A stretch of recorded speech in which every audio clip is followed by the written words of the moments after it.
Graça e paz. Vamos ler comigo o Evangelho de Mateus, capítulo 4, os versículos 1 e 2, que diz assim: Então foi Jesus levado pelo Espírito ao deserto, para ser tentado pelo diabo. E tendo jejuado 40 dias e 40 noites, teve fome. Uma breve oração. Amado Deus e Pai de nosso Senhor Jesus Cristo, nos dá graça, nos ilumina, tira as vendas, Senhor, dos nossos olhos, para que nós possamos entender a Tua palavra, Senhor, e colocá-la em prática, Pai. É isso que nós te pedimos, em nome do Teu Filho amado Jesus Cristo. Amém. O tema que eu quero compartilhar com os irmãos hoje, fiz o seguinte título: Ele escolheu a cruz. E você?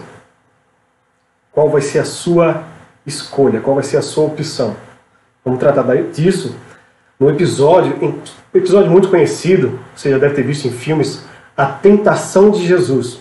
Quando Jesus é levado pelo Espírito ao deserto, e lá durante 40 dias Jesus é tentado. Mas depois dos 40 dias, Jesus ele tem fome e Satanás faz as últimas 3 tentativas para que Jesus venha pecar. Quando a gente olha esse texto do deserto, Jesus sendo tentado, é importante a gente entender, quando a gente vai estudar a Bíblia, que ele sempre aponta para o passado, presente e futuro. Como assim?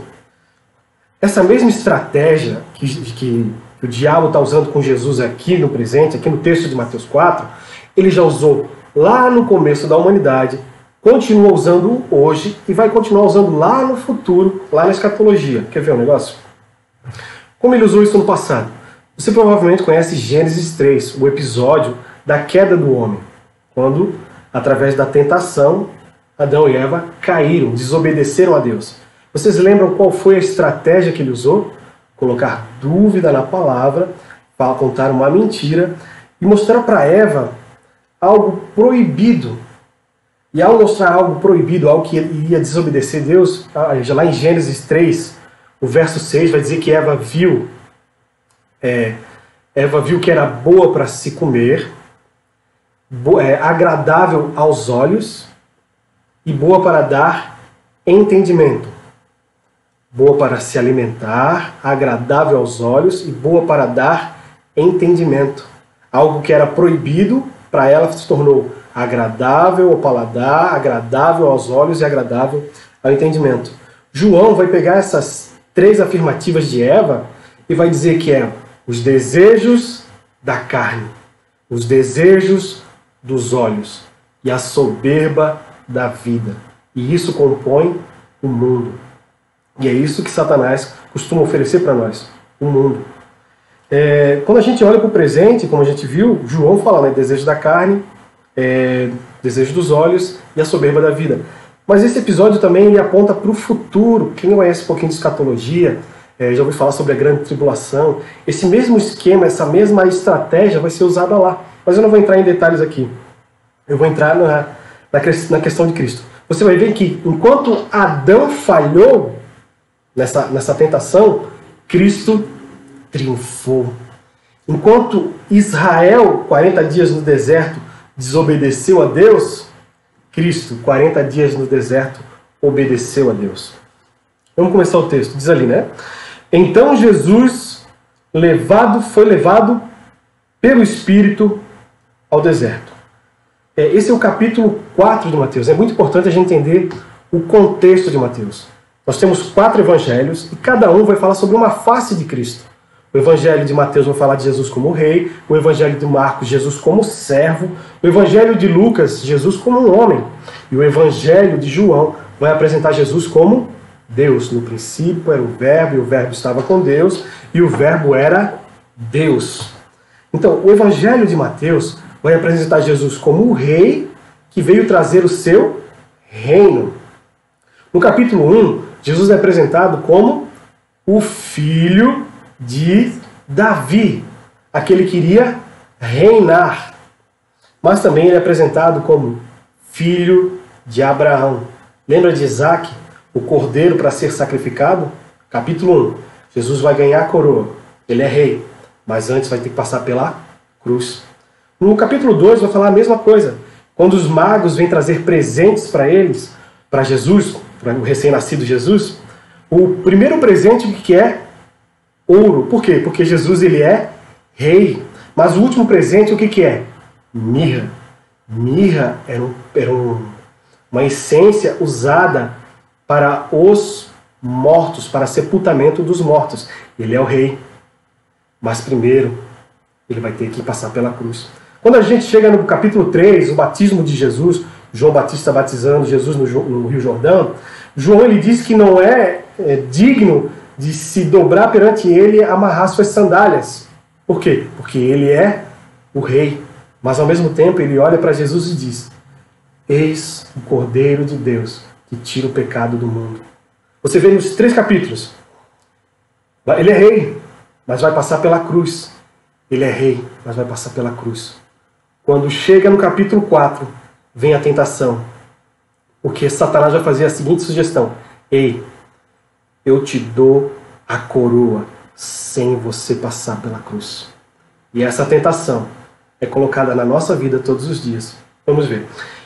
Um detalhe importante para a gente entender aqui é que a palavrinha, uma palavra-chave. No capítulo 3, João Batista batiza Jesus e do céu a voz de Deus diz o que para Jesus? Este é meu filho amado, em quem me comprazo, em quem tenho toda a minha alegria. Deus fala para Jesus que ele é o seu filho amado. Por que eu estou falando isso aqui? Por que é importante gravar? Porque você vai ver que na tentação, Satanás vai tentar desconstruir isso, de que ele não é um filho amado. Vamos mais para frente. Uma coisa interessante é Jesus foi abençoado ali, Deus, meu filho amado ali no batismo, mas o que aconteceu logo em seguida? Ele foi levado para o deserto para ser tentado. Não estranhe, irmão, se depois de uma bênção vier uma provação. Isso acontece em vários episódios da história bíblica. Por exemplo, Israel saiu do Egito. Foi direto para Canaã? Não. Antes teve um deserto. Davi foi ungido rei. Ele já assumiu o trono? Não. Antes teve todo um processo antes de assumir o reino. A mesma coisa é na nossa vida. Então foi Jesus levado pelo Espírito ao deserto. Oséias capítulo 2, o verso 14, vai dizer o seguinte, que Deus muitas vezes, ele nos leva ao deserto para nos falar ao coração. Você diz que ama Deus? Então o que eu vou fazer? Então o que Deus vai fazer para mostrar se isso é verdade? Ele vai te levar para o deserto. Porque lá no deserto vai ser revelado o que há dentro de você. A Jana, ela conta uma ilustração muito interessante, acho que ela aprendeu de Helena Tanuri, eu não lembro, que é o seguinte: quando você é provado, o que sai de dentro de você? Ela dá o exemplo do copo d'água. Se eu tropeçar aqui, o que vai sair desse copo, de dentro desse copo? Vai sair água. O que vai sair de dentro de nós quando as adversidades vierem nos confrontar? Vai sair ira, rancor, murmuração? Ou agradecimento, fé, confiança, perseverança? Então, para que Deus nos leva para o deserto? Para mostrar o que há dentro de nós. Amém? Deserto é o lugar de encontro com Deus. O deserto, em toda a Bíblia, é uma figura da vida cristã. Como a gente falou de Israel, saiu do Egito e já foi para Canaã? Não. Antes de Canaã, há um deserto. Saiu do Egito, atravessou o deserto e chegou a Canaã. Esse é um símbolo da nossa vida cristã. Nós fomos justificados por Cristo através da fé. Saímos do mundo, mas ainda não chegamos no reino de Deus. Ainda não chegamos na Canaã celestial. Antes, há um deserto. E nesse deserto nós somos peregrinos, não atentando para as coisas terrenas, mas acumulando tesouros celestiais. Bem? Outra coisa interessante aqui na tentação de Jesus, você reparou que em cada tentação ele muda o cenário? A primeira tentação acontece no deserto. no momento de fraqueza. A segunda tentação vai acontecer lá no templo, no lugar de maior glória, no lugar de maior santidade. A terceira tentação vai ser no alto monte, onde ele mostra todos os reinos do mundo. Conforme o cenário, conforme o ambiente, conforme o lugar, Satanás muda a sua estratégia. E isso não é diferente com a gente. Nós devemos estar precavidos, porque em cada lugar que nós vamos, Satanás vai querer lançar uma tentação para nós. No trabalho, ele vai lançar uma tentação. Em casa, ele vai lançar uma outra isca. Em cada ambiente que nós vamos, se você está sozinho, ele vai lançar um outro tipo de tentação. Isso acontece com a gente.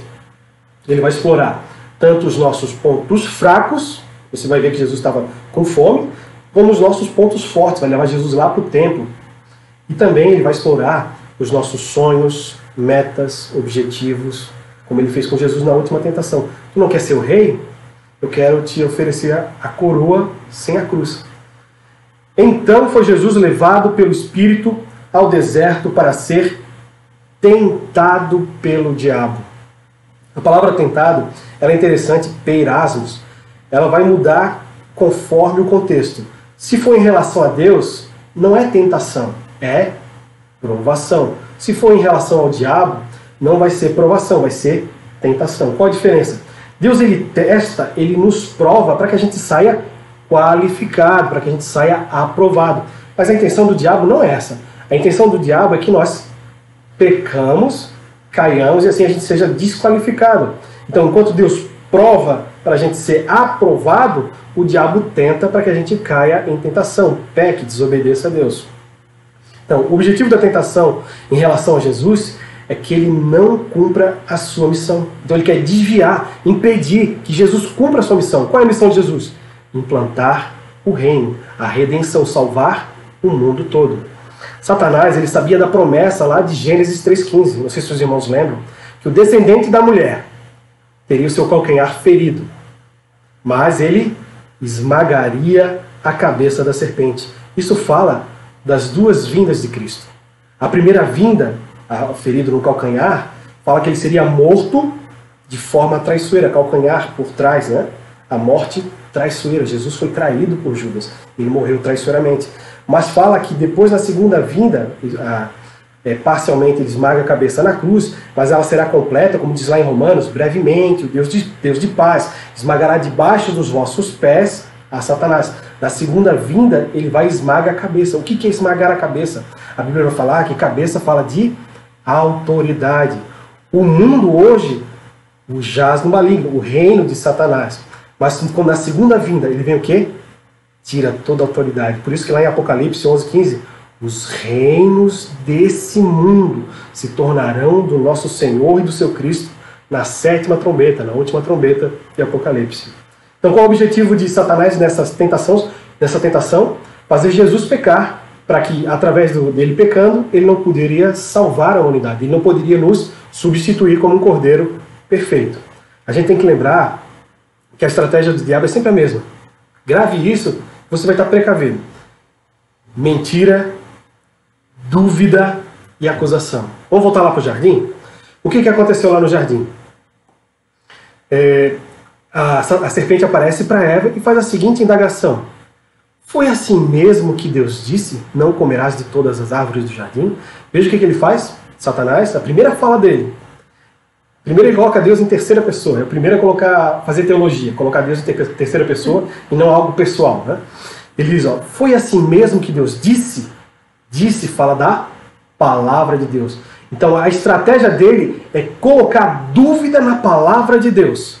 É isso mesmo, esse negócio aqui que a Bíblia ensina é verdade? Será que é assim mesmo? Será que tem que fazer isso mesmo? Eu acho dessa maneira mais certa. Então, se ele conseguir colocar dúvida na sua cabeça, a próxima estratégia dele é lhe contar uma mentira. O que ele disse para Eva? Não, Eva, pode comer, que você não vai morrer. Se ele lançou a dúvida e você caiu, ele vai te contar uma mentira. E se você acreditar nessa mentira e praticá-la, ele vai se tornar a terceira coisa. Ele é o acusador dos nossos irmãos. A Bíblia diz que a fé vem pelo ouvir. Saiba que a dúvida também.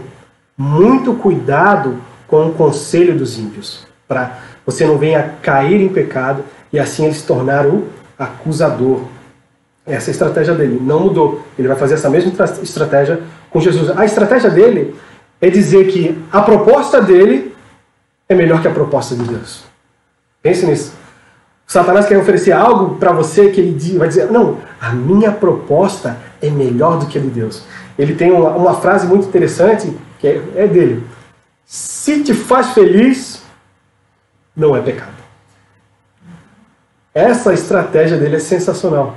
Porque a verdadeira felicidade está onde? A Bíblia vai dizer que a verdadeira felicidade é obedecer a Deus. Bem-aventurados, a palavra bem-aventurado é felizes, os que guardam os teus mandamentos.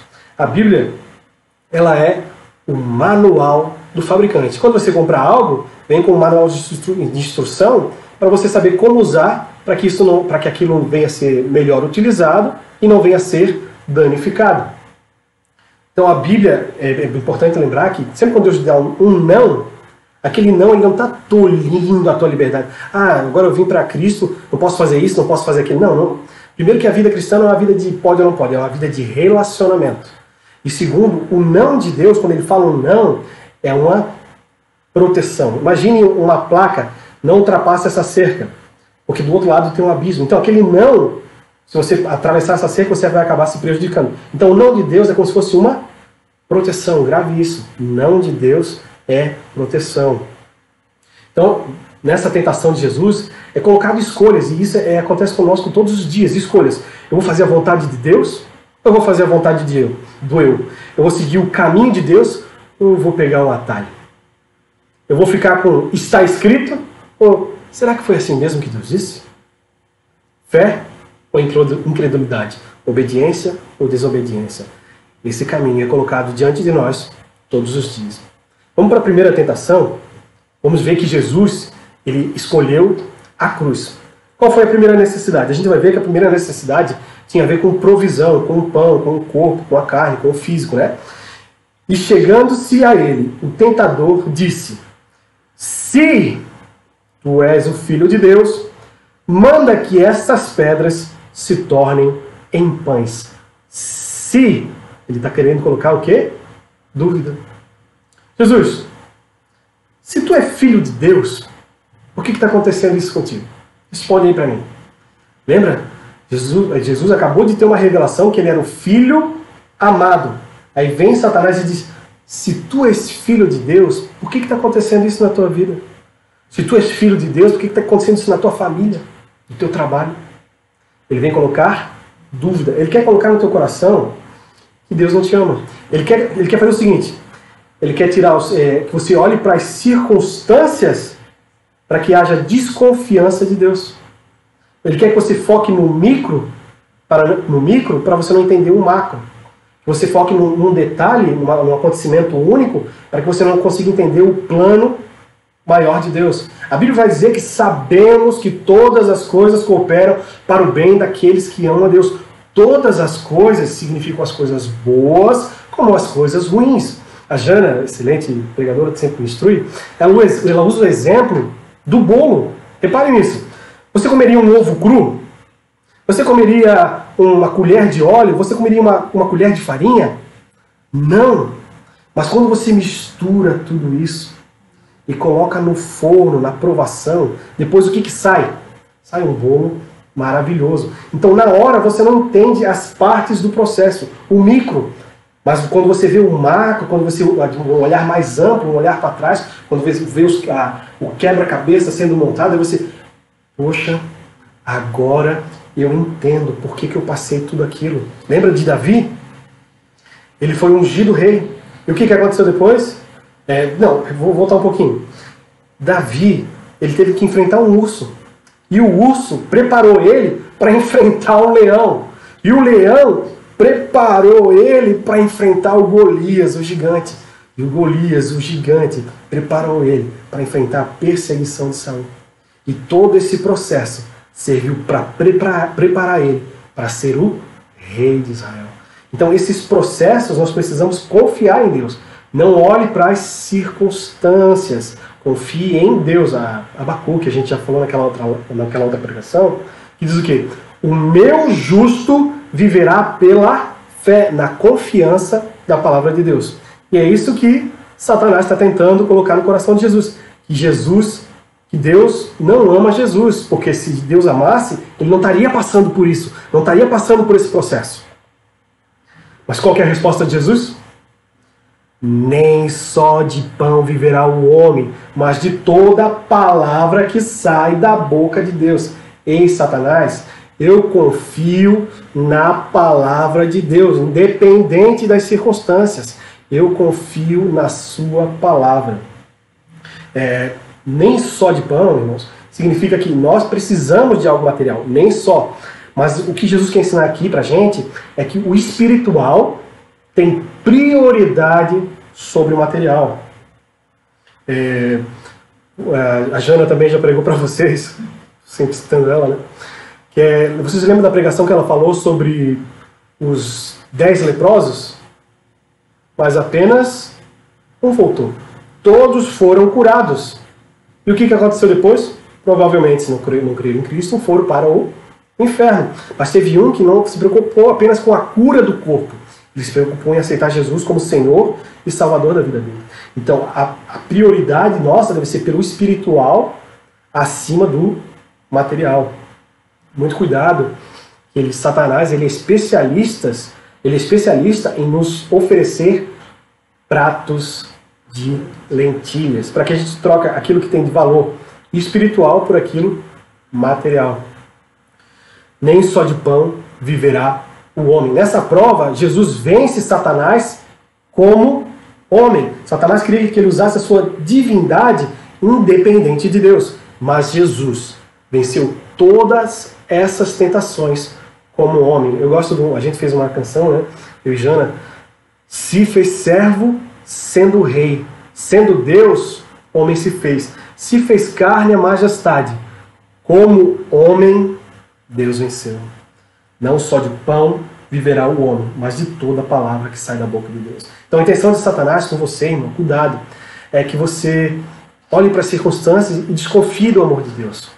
Mas você diz para ele que nem só de pão viverá o homem, mas de toda a palavra que sai da boca de Deus. Jesus está ensinando que é melhor morrer na vontade de Deus do que viver fora dela.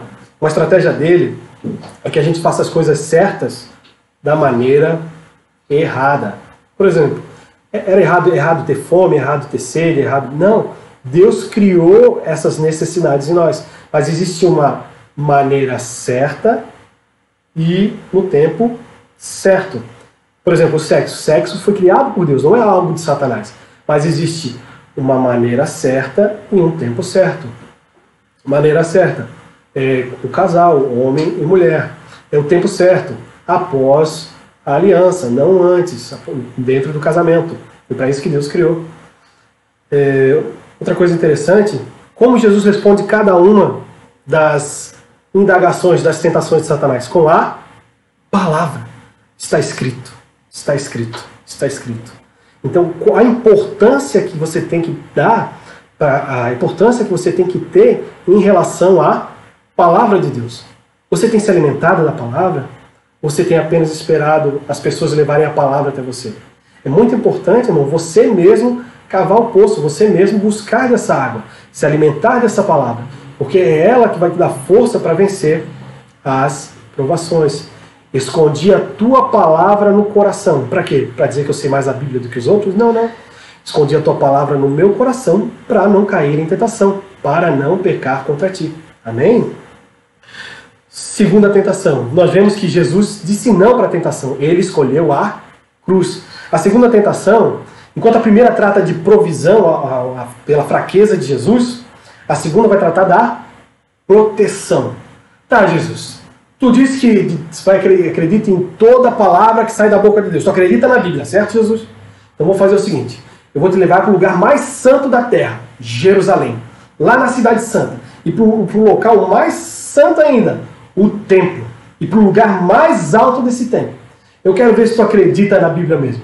Porque lá na Bíblia, lá no Salmo 91, está escrito que se você se jogar do alto do templo, o que vai acontecer? Os anjos vão vir te amparar, não vão deixar que você tropece em pedra nenhuma. Está escrito aqui, Jesus, pode se jogar.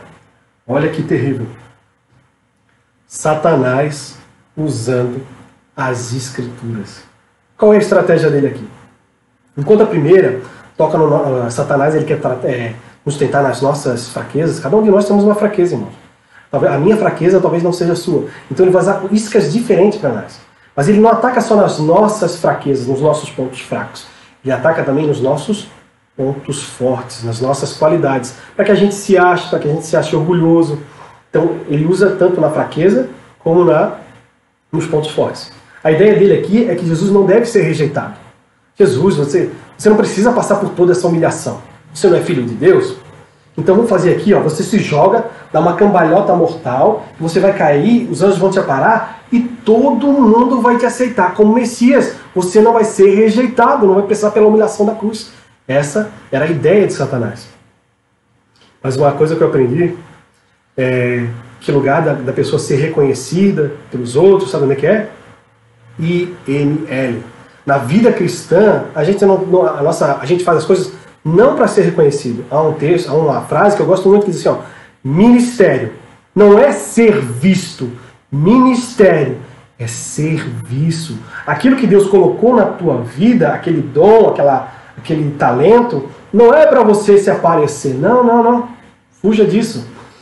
O dom que Deus colocou na tua vida é para edificar o próximo. Tudo que Deus te dá é para abençoar o próximo. Ministério não é serviço, ministério é ministério não é ser visto, ministério é serviço. Amém? Então a gente vê que Satanás ele tem uma estratégia muito interessante, que é a estratégia de distorcer a palavra de Deus. É muito comum pessoas usarem a Bíblia para pecar. Terrível, né? Talvez você já viu aquele versículo, tudo posso naquele que me fortalece, ou tudo me é lícito. Cortou o versículo para metade, porque o que diz o resto? Tudo me é lícito, mas nem tudo me convém. Tudo me é lícito, mas não deixarei que nada me escravize. Então, o perigo, irmãos, que a gente pode encontrar de pessoas citando a Bíblia pela metade. Algumas igrejas, por exemplo, pregam que a gente tem que guardar o sábado. Ah, tá aqui escrito aqui, ó. Quarto mandamento, ó, lembra-te dos sábados para guardar. Tá, mas você já chegou e leu Colossenses 2, 16, 17, que diz lá o quê? Ei, ninguém vos julgue por comer ou beber, nem por dias de festas, lua nova ou sábados, porque todas essas coisas são sombras. A realidade se encontra em Cristo. Qual é a realidade do sábado? Qual é a realidade do descanso? Mateus 11, 28. Vinde a mim, todos, para que encontreis alívio, para que encontreis descanso. O verdadeiro sábado é Jesus Cristo. Então, muito cuidado com pessoas que tiram o texto fora do contexto. Porque qual foi a resposta de Jesus? Também está escrito. Está escrito aqui? Mas espera, tem outra parte aqui que vai explicar aquela lá. Também está escrito. Muito cuidado, irmãos. Qual foi a resposta de Jesus? Também está escrito, não tentarás o Senhor teu Deus, não colocarás Ele à prova. E muitas vezes, irmãos, a gente tenta colocar Deus à prova. A gente tenta fazer uma chantagem emocional, um suborno espiritual. Deus, se tu me ama mesmo, Deus, você deve fazer isso e isso. A gente quer o quê? Manipular Deus. A Bíblia diz, não tentarás o Senhor teu Deus. Nessa pandemia, eu sou crente, eu não preciso usar máscara porque eu sou filho de Deus, sou filho do dono. Então, isso o que é? Tentar ao Senhor Deus. Não tentarás o Senhor teu Deus, mas sim confiança e obediência à sua palavra. A gente não deve tentar manipular as promessas de Deus. A gente sabe que existe um tempo certo, e é da maneira de Deus, não da nossa maneira. Os pensamentos dele são maiores do que a gente. Outro problema que eu vejo também é que muita gente quer as promessas de Deus, mas não quer as condições de Deus. Salmo 23. O Senhor é meu pastor? Nada me faltará. Todo mundo quer o nada me faltará. Mas o que vem na frente? O Senhor é meu pastor. Ele tem sido o Senhor da sua vida? Porque você quer o nada me faltará, mas ele tem sido o Senhor, aquele que governa a sua vida? Tem uma frase que diz que Jesus só é Salvador daquele que não é Senhor da sua vida. Então, se você entregou a sua vida a Ele como Jesus, hoje quem manda na minha vida é tu, então Ele se torna o teu Salvador. Mas se você diz, não, quem manda na vida sou eu faço o que eu quero, então Jesus não é o teu Salvador. Se não me der, eu não creio em Deus. Esse é tentar o Senhor, ficar fazendo chantagem com Ele, né? Uma vez eu escutei uma história do helicóptero. Uma casa estava pegando fogo, um rapaz ele estava lá na casa e uma pessoa passou para ajudar. Eu vou te ajudar. Aí a pessoa, não, Deus vai me salvar. Aí passou um carro de polícia vendo um incêndio, eu vou te salvar. Não, Deus vai me salvar. Aí passou um bombeiro, não, Deus vai me salvar. Daqui a pouco o helicóptero, não, Deus vai me salvar. O rapaz acabou falecendo. E chegando diante de Deus, ele questiona, mas Deus confiava tanto em ti, por que tu não me salvou? Ô meu filho, eu mandei até helicóptero. Então muitas das vezes a gente quer provar Deus, fazendo o que Deus quer, faça da nossa maneira. Agostinho vai dizer, eu acreditava que Deus não ouvia as minhas perguntas, até que descobri que era eu que não entendia suas respostas. E a sua resposta, a gente encontra a resposta de Deus para as nossas perguntas na sua palavra. Se você não crê na palavra de Deus, não existe nenhuma prova que Ele possa te dar para que você venha a crer nele. A sua maior prova, a sua maior demonstração de amor por nós foi enviando o seu Filho amado para morrer na cruz e nos substituir, tomando a ira de Deus sobre Ele para que nós fôssemos justificados. Essa é a maior prova que Jesus pode nos dar. Se você não crê nisso, não há nenhum sinal miraculoso que vai fazer você crer em Jesus. Mas Ele disse não para Satanás. Ele escolheu a cruz. Terceira tentação e última. Ele foi tentado na parte de provisão, na primeira tentação. Na segunda foi de proteção. E agora na terceira é sobre adoração. Olha o que ele diz. Novamente o transportou o diabo a um monte muito alto e mostrou-lhe todos os reinos do mundo e a glória deles. E disse-lhe, tudo isso te darei se prostrando me adorares. Tudo isso te darei se prostrando me adorares. Irmãos, quem falou essa frase de tudo te darei se prostrando me adorares, não foi Deus, foi o diabo. Existem muitas reuniões, muitas igrejas que têm feito essa promessa aqui, mas essa promessa não é de Deus. Deus nunca trocou adoração por bênção. Quem faz isso é o diabo. E isso, irmãos, é idolatria. A Bíblia vai dizer que, antes de falar o que a Bíblia vai dizer, você tem que entender uma coisa. Deus não é um Papai Noel que vai te abençoar conforme o teu comportamento. Tudo que nós recebemos é graça, porque o que nós merecíamos era o inferno, nós não merecíamos nada. Então tudo que Deus coloca na sua vida é graça. Deus não é um gênio da lâmpada mágica, que nós fazemos alguma coisa, Senhor, eu esfreguei aqui a lâmpada, agora você tem que me conceder 3 desejos. E muitos cultos têm feito idolatria de Deus, tentando manipular Deus. O objetivo da pessoa não é Jesus.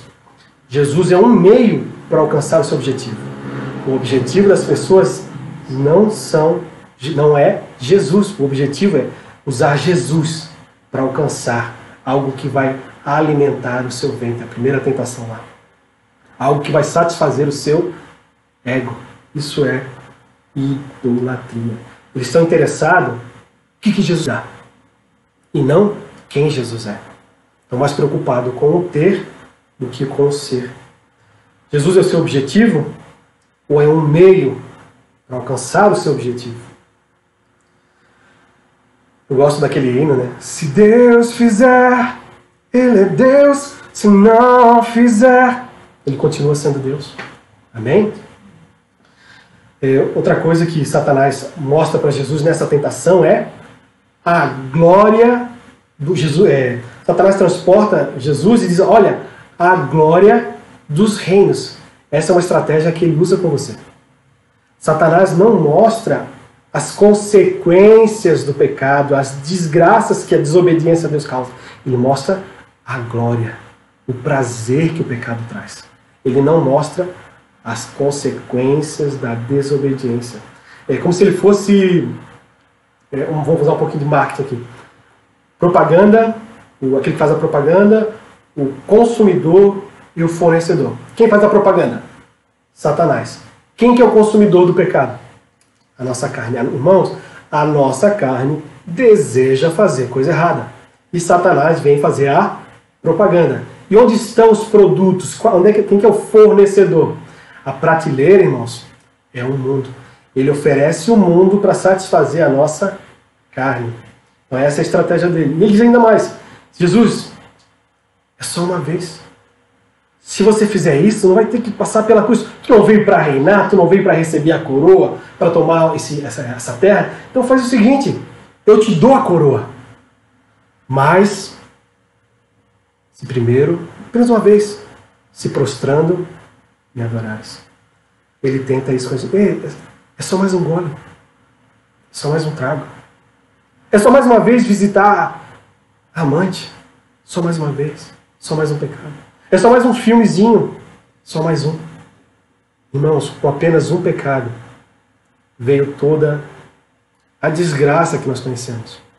Então, não caia nessa conversa de apenas só mais um. Fuja. Qual foi a resposta de Jesus? Então disse-lhe Jesus, vai-te, Satanás, porque está escrito, ao Senhor teu Deus adorarás, e só a Ele servirás. Amém? Somos chamados, irmãos, para vencer essas três tentações. As tentações do corpo, as tentações da alma, as tentações do nosso espírito. Como Jesus venceu? Com a palavra. Como venceremos? Com a palavra. O que vai nos dar força para vencer as tentações é a sua palavra. O último versículo, a gente está terminando. Então o diabo o deixou, e eis que chegaram os anjos e o serviram. Olha que coisa linda. Satanás oferece a coroa sem cruz, mas Jesus, eu escolho a cruz. Eu escolho cumprir a missão pela qual fui designado. 1 Pedro deixa a gente vê ali que Satanás o deixou, né? Mas 1 Pedro vai nos dar uma estratégia. Humilhai-vos, pois, debaixo da potente mão de Deus, para que a seu tempo vos exalte. Jesus fez isso. Lançando sobre ele toda a vossa ansiedade, porque ele tem cuidado de vós. Jesus fez isso. Ele viu as circunstâncias, eu coloco sobre ti, porque eu sei que tu tem cuidado de mim, tu me amas, independente das circunstâncias.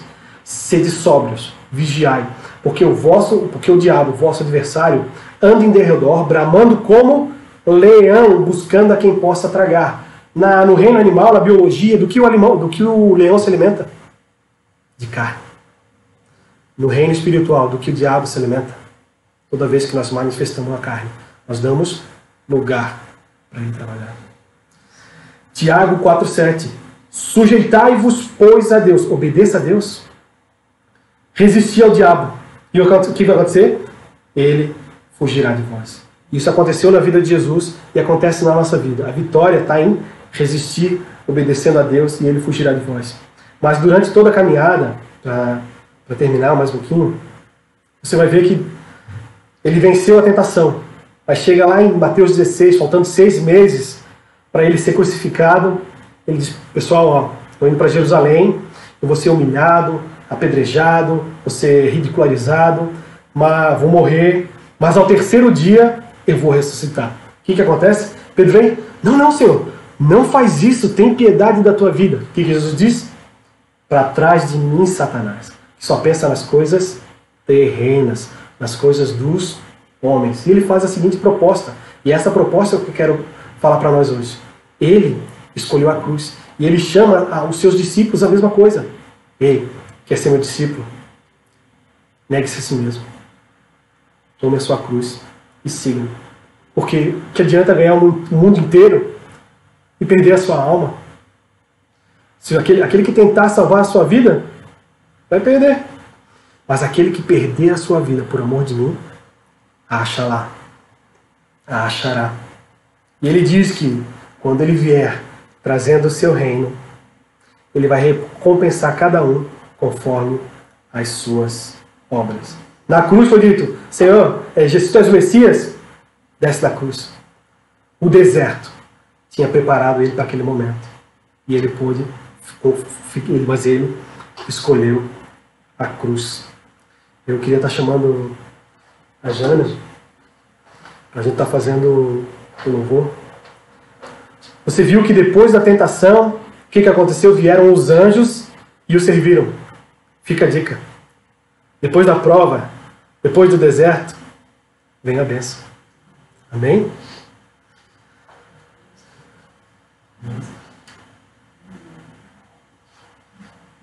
Ele escolheu a cruz.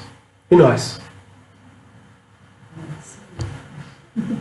Glória a Deus. A gente vai fazer um louvor agora que praticamente resume toda a pregação que foi trazida hoje. Essa palavra poderosa, como a pastora Celiane fala, nos tira do lugar, né? Faz a gente refletir sobre o que realmente a gente quer. Nós buscamos somente as bênçãos e nos esquecemos de aproveitar o processo. É no processo que a gente cresce, é no processo que a gente se fortalece. E é somente com o Senhor que nós conseguimos resistir a todas as tentações. Não preciso transformar pedras em pães para provar que no deserto tu estás cuidando de mim. De um lugar alto não vou me lançar, só para demonstrar o teu poder. Eu não preciso ver fenômenos pra crer em ti. Não troco nossa comunhão pelo prazer de conquistar palácios, riquezas. Como um deserto isso vai passar, por isso decidido estou. E quando a minha força se esgotar, o teu anjo vai me alimentar.